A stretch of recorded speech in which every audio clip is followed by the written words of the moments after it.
ಆತ ಮನೆ ಕೆಲಸ ಮಾಡಿಕೊಂಡು ಜೀವನ ಮಾಡ್ತಾ ಇದ್ದ. ಸಿಕ್ತಿದ್ದ 18,000 ಸಂಬಳವನ್ನ ಊರಿಗೆ ಕಳಿಸಿದ್ರೆ ಹೆಂಡತಿ ಯಾರಿಗೆ ಸಾಲತ್ತೆ ಈ ಸಂಬಳ ಅಂತ ಕಿರಿಕ್ ಮಾಡ್ತಾ ಇದ್ಲು. ಹೆಚ್ಚಿನ ದುಡ್ಡು ಸಂಪಾದನೆ ಮಾಡುವಂತ ಗಲಾಟೆ ಮಾಡ್ತಿದ್ಲು. ಇದರಿಂದ ಬೇಸತ್ತ ಆಸಾಮಿ ಕೆಲಸ ಮಾಡ್ತಿದ್ದ ಮನೆಗೇನೆ ಕನ್ನ ಹಾಕಿ ಈಗ ಪೊಲೀಸರ ಅತಿಥಿಯಾಗಿದ್ದಾನೆ.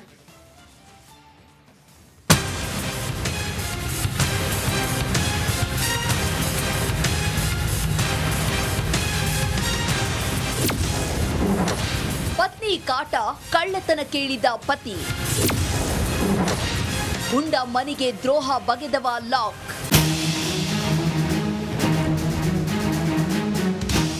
ಎಸ್, ಹೀಗೆ ಬೋರ್ಡ್ ಮೇಲೆ ನೀಟಾಗಿ ಹೊಂದಿಸಿರುವ ಬಂಗಾರದ ನೆಕ್ಲೆಸ್ಗಳು, ಬಳೆಗಳು, ಇತ್ತ ಕೆಳಗಡೆ ಸಾಲಾಗಿ ಹೊಂದಿಸಿರುವ 500 ಮುಖಬೆಲೆಯ ನೋಟುಗಳು. ಇಷ್ಟೆಲ್ಲ ನೋಡ್ತಿದ್ರೆ ಪೊಲೀಸರು ಯಾವುದೋ ದೊಡ್ಡ ಖತರ್ನಾಕ್ ಕಳ್ಳರ ಗ್ಯಾಂಗ್ ಅನ್ನೇ ಖೆಡ್ಡಾಗೆ ಕೆಡವಿದ್ದಾರೆ ಎಂದುಕೊಂಡ್ರ? ನೋವೇ. ಇಷ್ಟೆಲ್ಲ ಹಣ ಬಂಗಾರವನ್ನ ಸಿಂಗಲ್ ಹಾಗೆ ಕದ್ದು ಪರಾರಿಯಾಗಿದ್ದ ಮಾನ್ಸ್ಟರ್ ಬೇರ್ಯಾರು ಅಲ್ಲ, ಈ ಫೋಟೋದಲ್ಲಿರೋ ಇದೇ ವ್ಯಕ್ತಿ ಸುರೇಂದ್ರ ಅಂತ.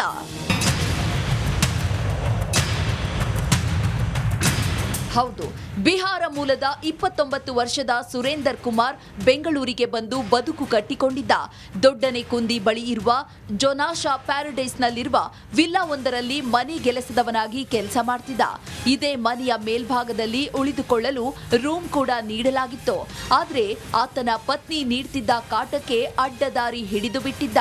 ಬೇರೆ ಬೇರೆ ರಾಜ್ಯಗಳಿಗೆ ಓಡಾಡಿ ಅಲ್ಲಿ ಆತನನ್ನ ಬೆನ್ನಟ್ಟಿ ಹಿಡಿದು ಆತನಿಂದ ಈ ಒಂದು ಆಭರಣಗಳನ್ನು ಇಂಟ್ಯಾಕ್ಟ್ ಆಗಿ ರಿಕವರಿ ಮಾಡಲಾಗಿದೆ. ಆರೋಪಿ ಮೂಲತಃ ಬಿಹಾರ ರಾಜ್ಯದವನಾಗಿದ್ದು 18,000 ಸಂಬಳ ಪಡೀತಿದ್ದ ಸುರೇಂದರ್ ಬಿಹಾರದಲ್ಲಿರುವ ಪತ್ನಿಗೆ ಹಣ ಕಳುಹಿಸಿಕೊಡ್ತಿದ್ದ. ಬೆಂಗಳೂರಿಗೆ ಹೋಗಿ ಇಷ್ಟೇ ಹಣ ಸಂಪಾದನೆ ಮಾಡೋದಾ ಅಂತ ದಿನನಿತ್ಯ ಸುರೇಂದರ್ ಹೆಂಡತಿ ಫೋನ್ನಲ್ಲಿ ಜಗಳ ಮಾಡ್ತಿದ್ರಂತೆ. ಇದರಿಂದ ಬೇಸತ್ತ ಸುರೇಂದರ್ ಮನೆ ಮಾಲೀಕರು ಏಪ್ರಿಲ್ 12ರಂದು ಮುಂಬೈಗೆ ತೆರಳಿದ್ದಾರೆ. ಇದೇ ಸಮಯಕ್ಕಾಗಿ ಕಾದಿದ್ದ ಸುರೇಂದರ್ ಮನೆ ಬಾಗಿಲು ಮುರಿದು ಚಿನ್ನಾಭರಣ, ವಜ್ರದ ಒಡವೆಗಳನ್ನ ಕದ್ದು ಪರಾರಿಯಾಗಿದ್ದ. ಬಳಿಕ ಮನೆಯವರು ಏಪ್ರಿಲ್ 15ರಂದು ಬಂದು ನೋಡಿದಾಗ ವಿಚಾರ ಗೊತ್ತಾಗಿದೆ.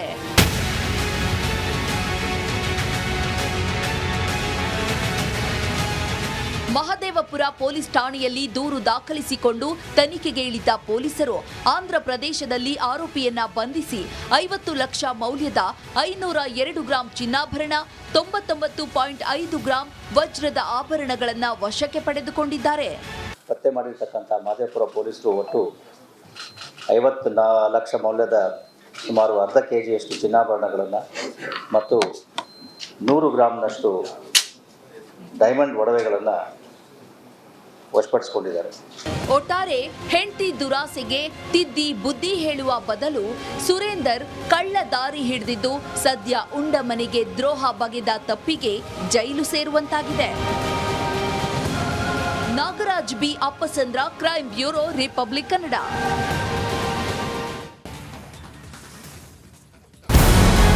ನಮಸ್ಕಾರ, ಕರ್ನಾಟಕ ಪ್ರೈಮ್ ಟೈಮ್ಗೆ ಸ್ವಾಗತ. ನಾನು ಜಯಪ್ರಕಾಶ್ ಶೆಟ್ಟಿ. ಇಡೀ ಕರ್ನಾಡು ಇವತ್ತು ರೆಬೆಲ್ ಆಗಿ ನಿಂತಿದೆ. ಈ ಹಗರಣಗಳನ್ನು ಸದನದಲ್ಲಿ ಪ್ರಸ್ತಾಪ ಮಾಡಲು ಕೂಡ ಕಾಂಗ್ರೆಸ್ ಹಿಂದೇಟು ಹಾಕಿದ್ದೇಕೆ? ನಿಮ್ಗೆ ಸಂಬಳ ಅದಕ್ಕೆ, ನಿಮಗೆ ವಾಹನ ಅದಕ್ಕೆ, ನಿಮಗೆ ವೆಪನ್ ಅದಕ್ಕೆ, ನೀವು ಅದನ್ನು ಸೆರೆ ಹಿಡಿಬೇಕಾಗಿತ್ತು. ನೀವು ವಿದ್ಯುತ್ ಬರ ಇದೆ ಅಂತ ಹೇಳ್ತಾ ಇದ್ದೀರಿ, ಎಲ್ಲಿ ಬರ ಇದೆ ನೀವು ಹೇಳಬೇಕು. ಪಾಕಿಸ್ತಾನ್ ಆಕ್ಯುಪೈಡ್ ಕಾಶ್ಮೀರ್ ಅದು ಎಂದೆಂದಿಗೂ ನಮ್ಮದು. 40 ಮೆಷಿನ್ಗಳು ತಂದಿತ್ತು ನೋಟ್ ಎಣಿಸುವುದಕ್ಕೆ, ಅದೇ ಹಾಳಾಯಿತು. ಮಥುರಾದ ಗಲಾಟೆ ಇದೆಯಲ್ಲ, ಅದು ಸ್ಥಳೀಯವಾಗಿ ಕೂತು ಪರಿಹರಿಸಬಹುದಾದಂಥ ಕಾನೂನಿದೆ.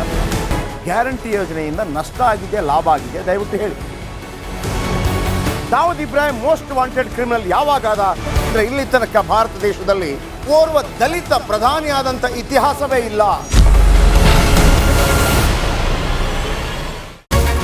ರಿಪಬ್ಲಿಕ್ ವರ್ಲ್ಡ್ ಆಪ್ ಇದು ಕೇವಲ ಅಪ್ಲಿಕೇಶನ್ ಅಲ್ಲ, ಸಮಗ್ರ ಸುದ್ದಿಗಳ ಸಂಪರ್ಕ ಮಾರ್ಗಕ್ಕೆ ಕ್ರಾಂತಿಕಾರಿ ಬದಲಾವಣೆ.